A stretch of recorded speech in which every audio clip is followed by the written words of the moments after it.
I wanted to talk a little bit about what's the best paying hobby out there. And that is certainly not boating. Boating is not the best paid hobby out there, I assure you. Boat stands for bring out another thousand. And if you buy a boat, please, please, please make sure you can afford the boat before you buy it. I love boating. It's a lot of fun, right? But it is not cheap. You know what the best paying hobby out there is, though?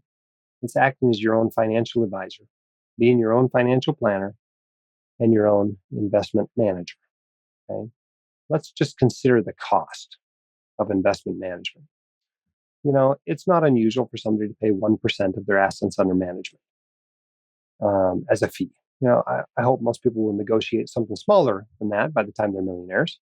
But that's not unusual. Let's just use that. It's kind of the industry standard, the average fee that people are paying, although I would hope you would pay less than that again. Let's say you have a $4 million portfolio, right? You got $4 million, you're paying 1% a year. That's 40 grand. 40 grand, right? Even if you're an emergency physician working a job and a half, that's a whole month's pay, right? It's a whole month's pay. That's a good paying hobby if you can avoid that expense, especially if you're paying with after-tax dollars, right? Then it might be a month and a half's pay. It's just a lot of money. And it's not that an advisor can't provide that sort of value to you. It is possible. 40 is a little on the high side for sure, but it is possible they can provide a lot of value to you. And I'm not against paying for value, especially if you're paying a little more reasonable price, like $5 or $10 or $15,000. But even so, how many shifts do you have to work, or how many days do you have to go to clinic, or how many operations do you have to do in order to come up with what you're paying to a financial advisor? Well, it's quite a few. And it might be worth it to you to learn how to do that yourself competently. And you can do that by listening to these podcasts, reading the blog, reading our free monthly newsletter, interacting in our forums. If you need a little bit of help, you can take the Fire Your Financial Advisor course. It's a great course. And it can help you put your financial plan in place and teach you how to manage it yourself. Even if you need to use a financial advisor at times to check in, or you want to use them for certain things, but not everything, you can save a lot of money there. It is a really great paying hobby. If you think about $40,000 a year, and you apply some sort of future value money calculation to that, right? Let's say $40,000 a year. And let's apply 8% a year to that over 30 years of a retirement.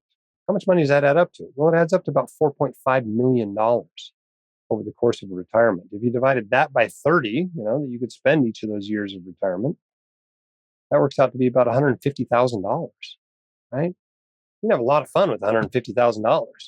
You can rent a lot of McLarens for $150,000. You can take all your kids and grandkids on cruises for a lot less than that.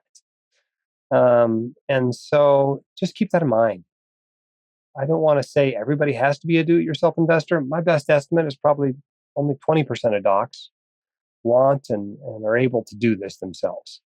But that's a whole lot higher percentage of those of you who are listening to this podcast, right? And so I would encourage you to at least consider acting as your own financial advisor, learning how to do it competently, right? Because if you do it badly, that's not worth the savings, right? It's well worth paying a fair price to get good advice if you don't know how to do this stuff yourself. But I would encourage you to learn how to do it yourself. That is the right move for lots of you that are listening to this podcast. And it is by far the best paying hobby out there. The hosts of The White Coat Investor are not licensed accountants, attorneys, or financial advisors. This podcast is for your entertainment and information only. It should not be considered professional or personalized financial advice. You should consult the appropriate professional for specific advice relating to your situation.